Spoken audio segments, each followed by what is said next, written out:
So in this presentation, we're going to take a look at information systems outsourcing and all the different types of things you can outsource in business and how it relates to IS functions, which is inculcated in just about everything that you do outsource. So a lot of times what we'll be talking about are things in the more general business nature. So let's look at the first slide and look at the introduction here. What exactly is this outsourcing that we're talking about? What is this thing? What does outsourcing mean? So we'll define what it means. And then how does it relate to how companies do strategic planning? What is the strategy of outsourcing? What are some of the key considerations of when to outsource or when to insource or keep work within the firm? So we'll take a look at some of the theories and evaluation criteria for when to do it, when to outsource, when to not, and try and give you some tools to use if you're ever confronted with such a situation. We'll also look at how companies evaluate and mitigate risk, the key considerations that people take when they're pursuing an outsourcing relationship. We'll look at that in depth. And overall, this lecture intends to give you students an understanding of outsourcing and why it's such a difficult business issue, and just by nature of the multitude of things you have to take into consideration. So let's go to our next slide to give you an overview of what outsourcing is. So outsourcing is a strategic decision to give a task or activity to an independent contractor, somebody outside the business, who then determines the best way to accomplish what you want them to accomplish. So you give them something that is, sometimes is at a more higher level, objective level, and then they have to figure out how they're going to satisfy the requirements of what you give to them. And as you'll learn later on in the presentation, that's particularly difficult to codify those requirements so that they appropriately get satisfied. And so in outsourcing, the firm and the independent contractor become partners, and very well may establish a long-term relationship. But at the beginning, at the outset, they become contractual partners in a said relationship. So examples of outsourcing activities or activities that are outsourced to companies are information systems development and deployment, things like that, of course. Human resources functions, development of human resource systems, human resource services, legal services, which are quite frequently outsourced, manufacturing, and purchasing. So let's look a little bit more at an overview of outsourcing. There's a lot of potential with outsourcing. It can replace a lot of local functions, such as development of information systems, marketing, finance, operations, purchasing. It can replace these functions, but there's a lot of difficulty in actually being able to do so. So it's applicable to all types of firms. Any firm can outsource, big or small. Even individual people outsource a lot of their life. And so it's critical to understand the decision factors related to outsourcing as it relates to firms, as there are many outsourcing failures and a lot of research on outsourcing failures. So in general, outsourcing is the way firms procure services or products that are normally part of an organization from external suppliers of those services and or products. And so there's another term that we should delineate as opposed to couple with outsourcing. So a lot of times when we think outsourcing, it means that a job is going to go to India, or a job is going to go to China, or some other country that, India and China are, historically have been the two countries where a lot of U.S. companies have outsourced many, many different functions to. But outsourcing can be done in the United States as well. And so let's delineate two terms. There's outsourcing, which we have given plenty of definition for even at this point in the presentation. And then there's offshoring, where you do outsourcing, but the outsourcing is done by independent contractors that are outside of a firm's home country. So it's a type of outsourcing, offshoring. And so outsourcing is an example or an extension of the long-standing practice of subcontracting, which goes on in just about every single large corporation around.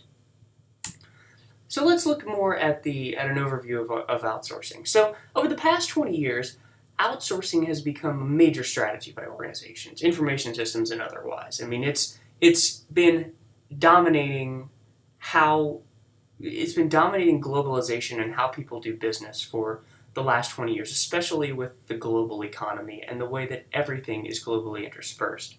So this has enabled firms to specialize more on products of a strategic nature. That's the contention, that when you outsource, you don't have to spend so much time on things that are not critical to the strategic success of the organization or the ideas in the organization. So it's enabled firms to specialize more on products of a strategic nature, to focus on those things, on those projects, while outsourcing things that are non-essential. But that's also changing as companies in the United States are working very strategically with companies overseas on things that are very, very close to the strategic survival of the company. And so that's even changing as well. So it's moving up the ladder, if you will, from non-core functions or non-essential functions to ones that are essential to the strategic nature of the business. And so if done properly, outsourcing can reduce the cost of needed services by an organization. But that big if done properly is of serious consideration and something we talk about a lot. I talk about a lot in this presentation. And so outsourcing can facilitate the rapid development and deployment of goods and services.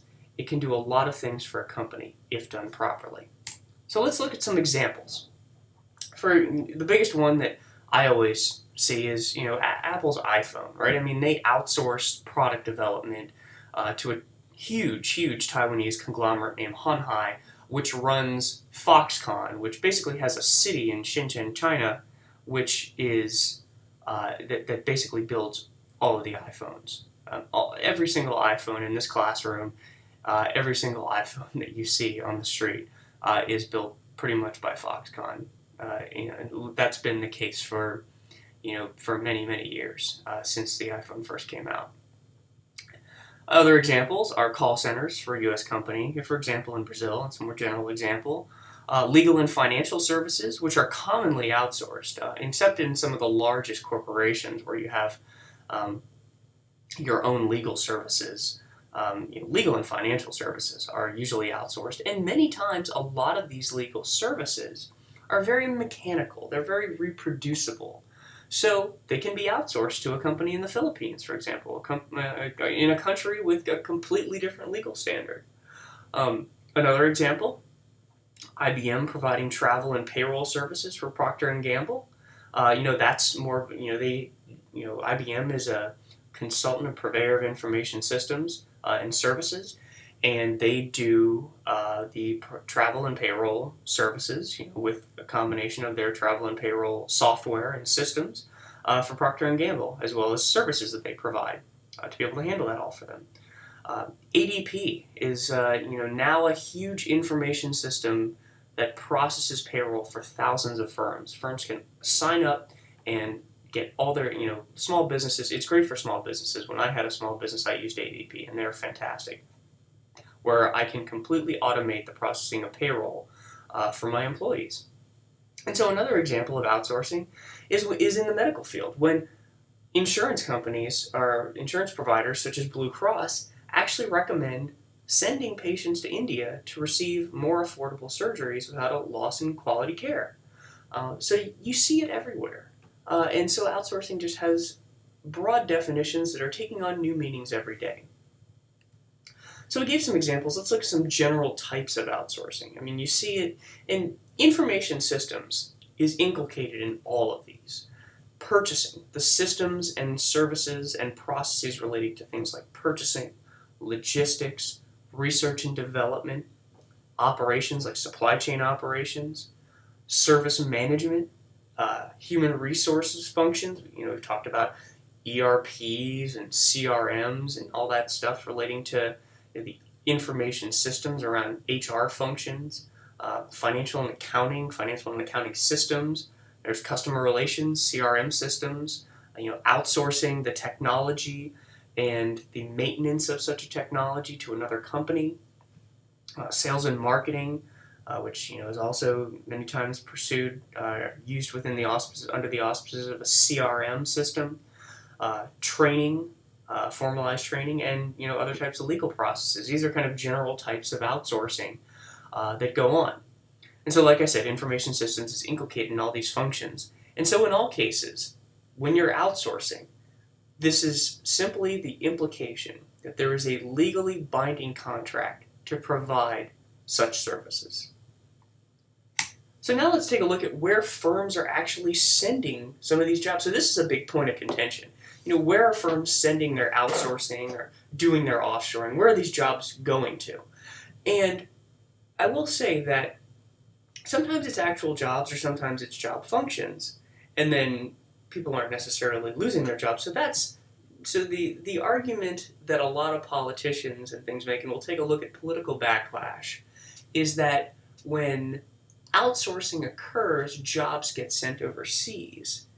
And that is not always the case, because valuable people get repurposed, they take on new roles regarding the outsourcing effort.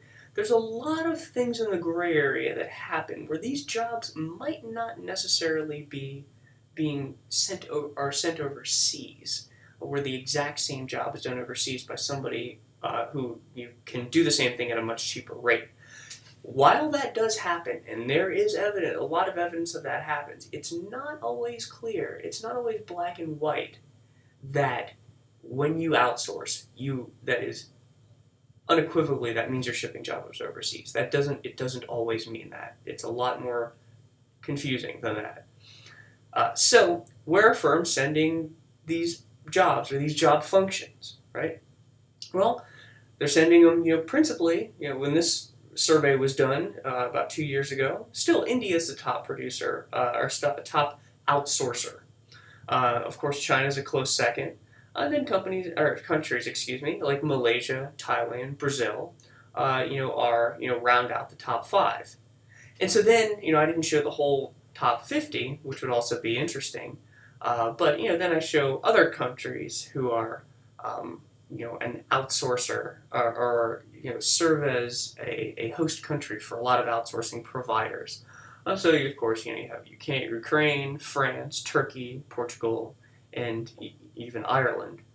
And so what's really interesting about that is somewhere in the middle there, actually, Germany is in there, probably not too much further below the top 5. So they're the top European outsourcer company, where I recently learned that it's quite surprising that about 15% of the profits that Apple makes on the iPhone actually go to Germany, because they actually produce a lot of the parts that get assembled at Foxconn.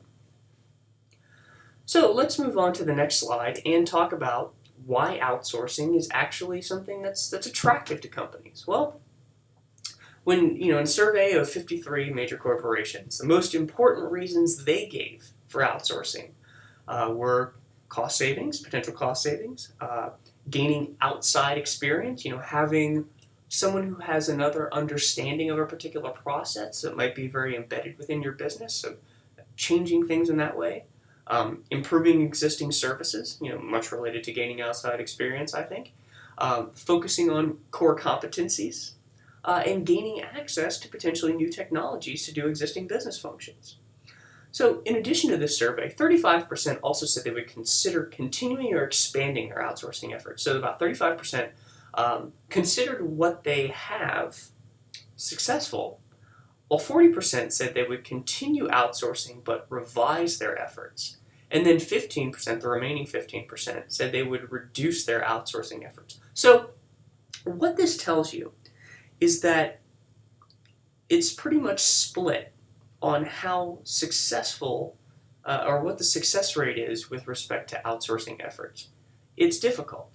And when you have 35% who deem their efforts as successful and consider continuing or expanding, that's that's less than the majority. That means that you have a 65% ambivalence or failure rate. So the statistics can be interpreted in that way, where the cards are split. And then 40% actually said they would continue it. They see the value in outsourcing, but they want to revise how they do it, or maybe what they do, what they outsource. So that's a pretty large percentage as well. And then 15% said they want to scale down, which means that they feel like what they're doing with respect to what they outsource is failing, and that's a big statistic. So those three statistics together show that there's a lot of outsourcing failures. There's a lot of failure that goes on when trying to do such a thing, and it's very, very difficult. There's a lot of research in information systems on outsourcing, a lot of conferences sponsored by information systems academics. My PhD advisor being one of them. He actually leads conferences on outsourcing. Is one of the probably knows more about outsourcing than just about anybody else in the world. And so, in general, like I said, there's many outsourcing failures, and there's a lot to learn. There's a lot of insight to be gleaned about how to make outsourcing productive and profitable for corporations. And that's why there's so much research in my field about it, because it can be applicable to furthering academic research on understanding that and taking our results and showing practice how to make things more productive and profitable. So let's go on to the next slide and talk about some of the perceived advantages of outsourcing. So we talked, in general, what corroborates with that survey that we looked at in the last slide. So cost savings, right? That's one.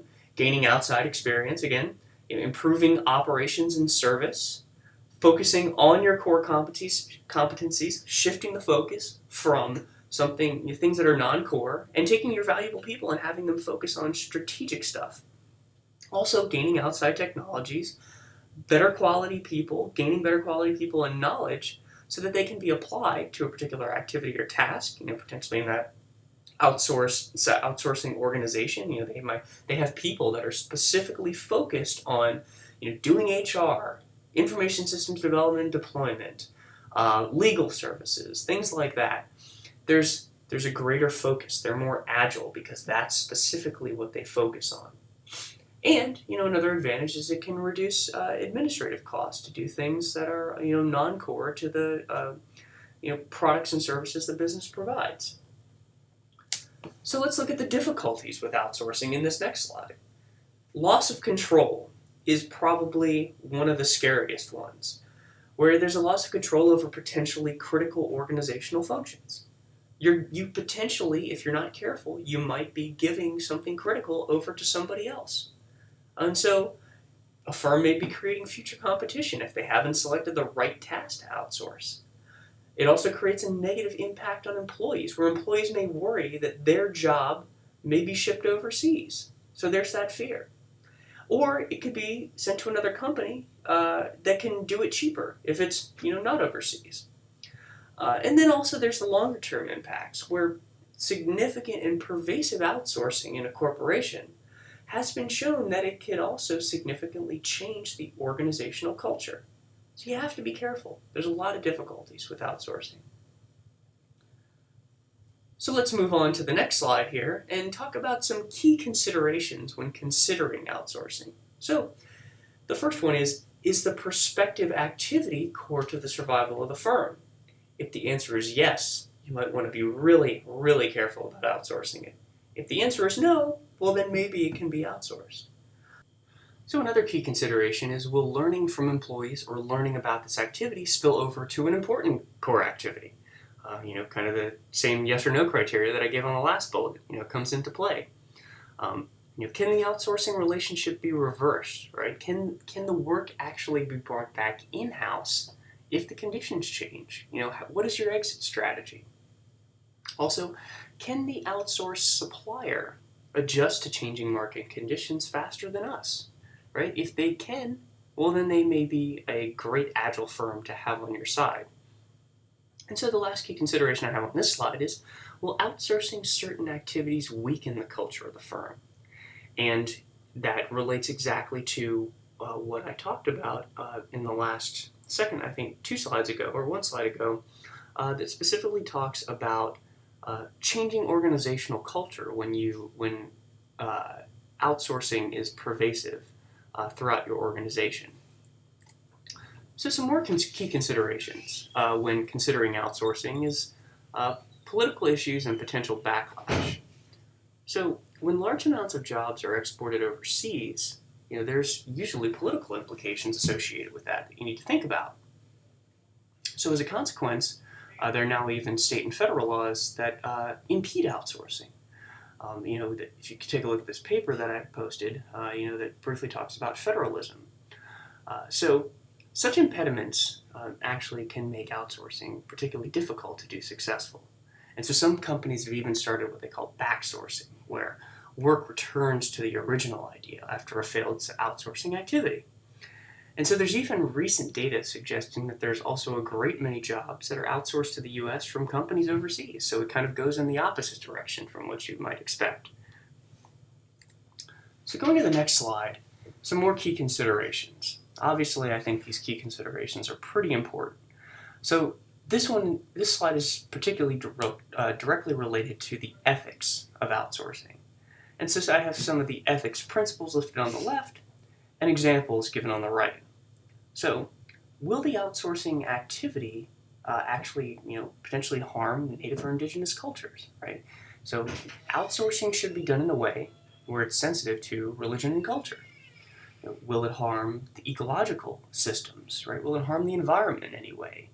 And so, outsourcing should, one example is that, as we talked about in some other presentations, is that outsourcing should not be used as a vehicle to potentially move pollution from one country to another, or anything that would harm the environment.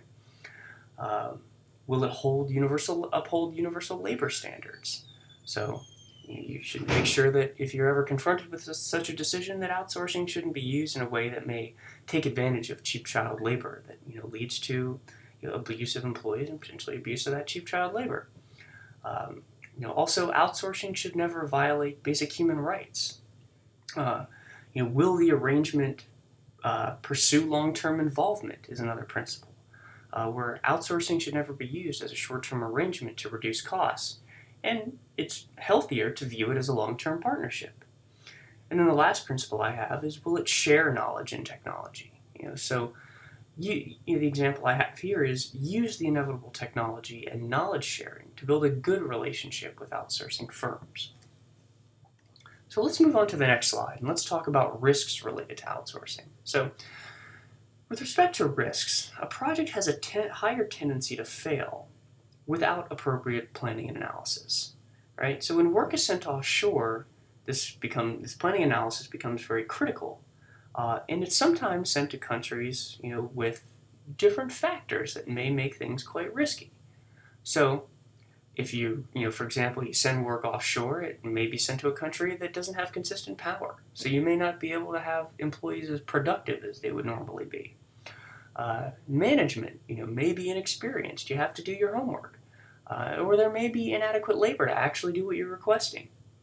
So, sometimes a goal that may seem realistic from your perspective may not be in an outsourced environment. So you really have to do your homework on that company. They really have to open the doors for you as the potential person that you're going to let them do services for, to understand whether or not they can do what you request. So some other issues, employment, making sure they have the right people employed, the right number of people employed. Changes in facilities and processes needed to receive components that might be in a different state of assembly if you're involved in production. And then, if you're also involved in production, you have a vast expansion of logistics issues. And you need to be able to hook your information systems that's potentially within your corporation to the information systems in the outsourced entity, so that you have an understanding of what your inventory is going to be, what the supply chain is from front to back. These are big risks and big things you need to work to mitigate if you're ever confronted with an outsourcing decision and decide to go in that direction. So let's take a little bit of a look at how some of the ways that you can mitigate the risks of outsourcing. So I have some of these process steps listed, and I'm just going to give you a few examples. It's a pretty crowded table here. But one of the biggest process steps is to identify non-core competencies. So we've talked about this in the last few slides, where if you have something that you think can be outsourced and you identify it as a core competency, you may want to be very careful about outsourcing it. So you want to make sure that it's correctly identified as something that's non-core. And if it's non-core, if you identify non-core activities that should be outsourced, once you've identified them, just because the activity is not a core competency for your firm does not mean an outsourced provider is more competent and efficient than yourself at potentially doing it. You also want to take a close look at the business impacts to try and mitigate that risk. So this may fail. You may fail to understand the change in resources and talents needed internally on both sides of the effort. The outsourcing provider may fail, and then you may fail because there has to be adequate people to manage it. And so I list a number of other things here, such as establishing goals and drafting outsourcing agreement specifications, identifying and selecting providers, in terms of steps, negotiating goals and measures, another important thing we'll talk about, and then monitoring and controlling the current outsourcing program so that you know whether those expectations set in metrics are being met. So, this table, you can continue to understand all of the steps needed to mitigate the risks, the inherent difficulties in taking a competency, non-core, even just a non-core competency, and outsourcing it or shipping it to another company, regardless of where that company is located, to perform that particular business function. So there's some, more clear ways to know when it's not a good idea to outsource in this slide here. So when a task is a core activity, critical to strategy, technology, or intellectual property, you want to be very, very careful. And in most cases, there's, nothing is for everything. So there's always a case where this might be a good idea. And increasingly, you're finding exemplars where this is happening. But conventional outsourcing, it's not a good idea when the task is a core activity, critical to strategy, technology, or intellectual property. So also another time when it's clear not to outsource, is when the task is highly dependent with the core activity due to technology or work design. Also when the task requires a great deal of firm-specific human capital or access to proprietary information, big deal, big red flag. And then a task where the outsourced employees may have to work in close proximity to core employees. You could potentially be giving up all different types of information. So strategic planning and defining core competencies is now the issue, where to plan strategically is to define the mission and goals for the organization, which you all well understand. From this, the organization determines the role of each business activity, and then core competencies are the things that the organization targets that it does better than its competition. Right? And so we'll talk in a few slides about the theory of competitive advantage from Michael Porter, and you may have heard a little bit about this in your other business classes. If not, I guarantee you will.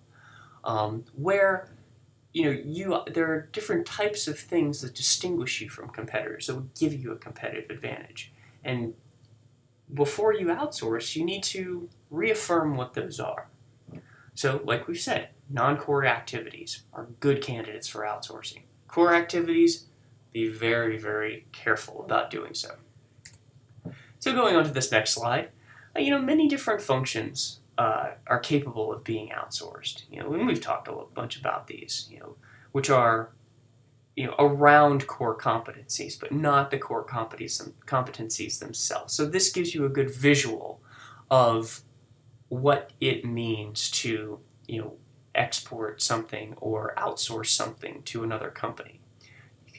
Post-sales service are great things to outsource.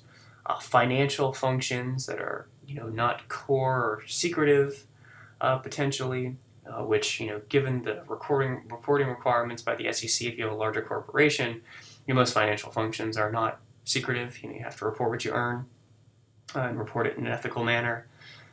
Parts manufacturing, if you're in the production business. Logistics, also, if you're in the production business. Distribution of products. Accounting, marketing, employee benefit management, maintenance, even real estate management. If you have a really large company, you're also managing properties that your company is on. So having other companies handle those things, they may very well be better than you at doing so. So consider outsourcing those types of things. And then in the middle, of course, you have your core competencies, which, for example, here, the best in the world at electromechanical miniaturization design, right? Like that's your core competency. And all those other things are things that you could potentially lower costs and outsource to make your organization more focused on being the best in the world at electromechanical miniaturization design, for example. So this bleeds right into the next slide, and where we talk about the theory of competitive advantage, which was popularized by Michael Porter, who's at the Harvard Business School. Those Harvard guys like to do great things, and he wrote a book back in the 80s called Competitive Advantage. As far as I know, he's still a professor there. He wrote a book called Competitive Advantage that's one of the most widely cited pieces in business literature and used in just about, every undergraduate and graduate business program. In undergraduate, you learn about it, and then you focus a little bit more on, that type of stuff when you go get your MBA or some sort of specialization under the auspices of an MBA. So when an organization acquires or develops an attribute or combination of attributes that allows it to outperform its competitors, that gives you a competitive advantage. And so in general, there's two types. There's offering something for a lower cost, and then there's differentiating your product, making it significantly different and espousing or being able to show the value as to why it's different, why it's better. And so these two types are not mutually exclusive in any regard. They're very much related. And so with respect to outsourcing, if an external provider can perform activities more productively than the client firm and for a lesser cost, the premise is that the outsourcing provider should be the one doing the work. And this applies regardless of geographic location. And with the amount of connectivity that we have in today, and that what we continue to accrue, it becomes less impacted by geographic location, like every day. So moving on to the next slide, talk about evaluating outsourcing opportunities. And so I provide a little bit of an example criterion for whether or not a company wants to offshore something. So you need to evaluate a company's risk problems, and you need to evaluate the potential problems with respect to the actual provider itself. So this puts together some different risk factors with respect to countries. If a prospective company is looking at 4 different countries to outsource particular operations to: England, Mexico, Spain, Canada, listed in the table on the left. And then there's a number of different factors that you should, as someone making a process or making a decision, should seek to measure. Labor cost, capital availability, infrastructure, economic infrastructure, the culture, the language, the social norms, migration in and out of the country, particular ideology or the control of political power. With respect to ideology, instability, different legalities, is what you're doing even legal? And come up with a score. And so this particular slide gets back to something that I talk about a lot in the class, and that's, when you get a business education, it can be looked at as something quite general, like you're learning a lot about a lot of things. But we teach you a lot about using the tools. And so what I'm giving you here is an understanding of how to use some tools to make a decision about whether or not you want to outsource. And don't think for a second that this type of decision is only relegated to large companies.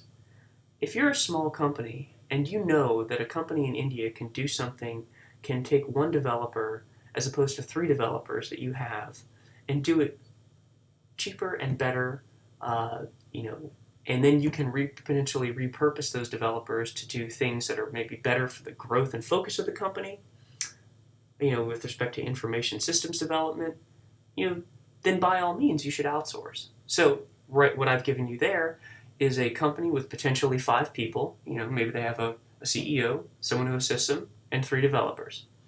But if those 3 developers can be used for something that's more strategically focused, as opposed to doing something that might not be a core competency, or might be more associated with something that just maintains the status quo, well, then potentially you could look at outsourcing and potentially, use those great minds that are in your company to help build it. So don't think for a second that outsourcing decisions are something that you only have to make when you're in a big company where you're exporting large production operations or large software development projects or something like that. So I talked about the table on the left. I went on a little tangent about the understanding of outsourcing decisions and using the tools that we give you in business school. And so now you can see on the table on the right some other factors with respect to provider selection. So can the provider, for example, in the column on the left, the table on the right, can they reduce operating costs? Can they reduce the amount of capital investment that you have to put in? How skilled are the personnel that they have? Can they improve quality? Can they gain access to technology that is not currently in the company? Can they create additional capacity for you so that you can speed the rate of production? And also, I think one of the things that's most important is what they do aligned with the philosophy and culture and policies of what you do. And once again, they're weighting that against some outsourcing providers in the U.S., in India, in Israel, and they're weighting it. They're using a scale of 1 to 10 to come up with some sort of a score as to how they innately think that these companies will potentially benefit them, and whether or not outsourcing is a decision, or to outsource is a decision that they should be is something that they should be doing. So using the tools. So here are two tools, with a combination of 15 to 20 different categories that you can use to evaluate an outsourcing decision. So let's go to the next slide and talk about a little bit of some other ways you can think about the decision to outsource. So on the left you have a diagram that says the design of your work system, how your processes, your business processes, your supply chain processes, how you build a product or something like that. That's all your work system design. Your information systems development processes, whether you use Agile, Waterfall, that's all part of your work system design. And then it flows, you have to think about using potentially some of that decision criteria that we talked about on the last slide. You figure out whether or not you want to insource the work or outsource the work. And if you decide to outsource it, do you do it with contingent employees? Do you do it with temps? Do you do it with consultants? Do you offshore the whole thing potentially? Or you go completely independent and relinquish control based on the functions that they provide or some of the other decision criteria that you have. So that's the diagram on the left to give you some other ways to think about decisions to outsourcing. And then on the right, we have a pretty popular 2x2 matrix. That's what we do in MBA programs. Everything, we look at things in terms of a 2x2 matrix. Increasingly, those matrices are becoming three-dimensional in some of the later works. But effectively, when you look at the decision to outsource, look at it in terms of strategic importance that it has for your company and the interdependency that you have on that task. So this relates to everything we've talked about up till now. If your strategic importance is low and you have a low interdependence, the decision to outsource is highly in your favor. You have good candidates for outsourcing, is what I'm trying to say, based on the task you're talking about. If you have a high interdependence and low strategic importance, then you may want to look at using contingent employees. If you have high strategic importance and you have high interdependence, well, that means you're looking at something that's a core competency of your firm, and you want to insource it. You want to keep it within the walls of your company. On the other hand, if you have high strategic importance and low interdependence, well, then it's a little bit fuzzier, because you have something that's strategically important, but you could potentially do it for lesser cost, and you could potentially have someone do it better than you might be doing it in-house, potentially. So that's where it's a very, very difficult decision, and that is actually something that related to very much to something that I talked about at the beginning and kind of midway through the presentation, is that increasingly things of high strategic importance are now starting to go overseas. And that's really fascinating with respect to where and what people are outsourcing. So we've talked about this, in some of the previous slides, but let's re-emphasize the importance of having the measures and systems in place to evaluate the success of, or failure potentially, of an outsourcing effort. So outsourcing agreements must specify what the results and what the outcomes are going to be. That contract needs to be very explicit, and that takes a lot of time to generate so that it can go into a contract. Where metric evaluation is critical, it's necessary to ensure satisfactory performance. It's necessary to make sure that the requirements are testable and that they're being satisfied. And so if the outsourced product or service is strategically important, the relationship also, in conjunction with that, needs continuing communication, understanding, trust, and metrics for performance. So things need, to use the oft term, hard numbers to ensure that what you requested is what's being satisfied. And that's particularly difficult because, and so it's not particularly difficult to measure it, but it's particularly difficult to specify. And so that's the other reason that in some of the other presentations I've talked about is why systems analysis, that requirements development, requirements engineering process, is the most difficult side of systems development.